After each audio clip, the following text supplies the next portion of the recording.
Je vous souhaite la bienvenue dans l'atelier Unimax et j'ai pour vous une recette pour connecter tous vos outils électriques à un aspirateur d'atelier. J'ai acheté un aspirateur directement chez Nilfisk il y a environ 10 ans, qui fabrique également des aspirateurs pour des fabricants d'outils comme Narex, Makita et certainement beaucoup d'autres marques. J'ai remplacé une buse courbée, sur laquelle on met des accessoires ou une tige télescopique, par un adaptateur qui est spécifiquement conçu pour les outils électriques. Eh bien, j'ai été un peu surpris que presque la moitié de ces machines ne soient pas compatibles. Ça ne s'adapte tout simplement pas. Je ne serais même pas surpris si cela s'adaptait à une marque et pas à une autre, mais en fait, cela ne s'adapte même pas au sein d'une même marque. J'ai par exemple ici 4 machines d'une même marque et tandis que l'une d'elles s'adapte parfaitement, c'est la plus récente, les 3 autres ne s'adaptent pas. Je comprendrai cela encore ici avec ce gros outil qui, d'après ce que je sais, est sur le marché depuis environ 35 ans et qui se vend toujours, donc il a peut-être quelques caractéristiques atypiques. C'est la même chose avec cette meuleuse à bande, qui est certainement aussi un choix. Mais cela me surprend un peu ici avec cette fraise combinée très populaire, à laquelle cela ne s'adapte tout simplement pas non plus. Vous avez peut-être remarqué dans certaines de mes anciennes vidéos que j'ai résolu cela en utilisant ce type de tuyau d'évacuation. C'est un diamètre acheté de 40, qui correspond justement à cet adaptateur de l'aspirateur, et sur certains ports de cet outil, cela s'adapte de l'autre côté.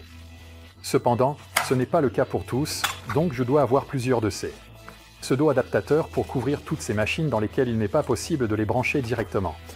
Ce qui n'est évidemment pas une solution très élégante. Quand je suis tombé sur cet ensemble de replays, il était clair que je devais l'acheter. Il contient 2 embouts.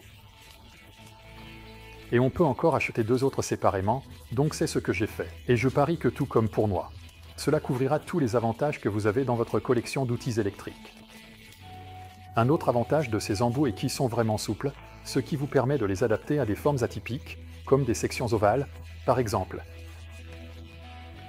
Et de l'autre côté de ce tuyau, il y a un port qui s'adapte parfaitement à l'ouverture de l'aspirateur d'atelier. L'embout de l'aspirateur ainsi que les embouts pour les outils ont un filetage à gauche qui se visse dans le tuyau. Et aussi, les 2 extrémités ont ce système de rotation, donc le tuyau ne s'en mêlera pas, c'est pratique. Le seul petit inconvénient est que chaque fois que vous souhaitez remplacer cet embout, vous devez le dévisser complètement du tuyau. Cela prend quelques secondes, mais je peux imaginer une solution plus élégante, comme une sorte de raccord rapide. Je vais probablement devoir développer mon propre ensemble pour l'aspiration. Ce tuyau a l'air très court, d'environ 1 mètre, ce qui est vrai, mais il est extensible, donc vous pouvez l'étendre jusqu'à 4 mètres.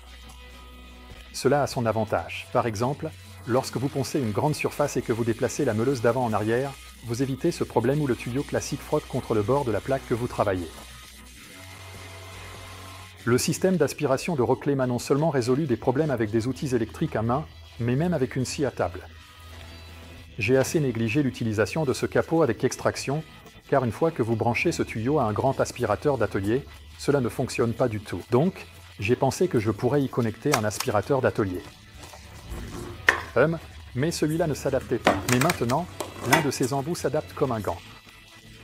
Je vais mettre ça dans l'aspirateur d'atelier et je vais le brancher sur la même prise que celle de mon grand extracteur.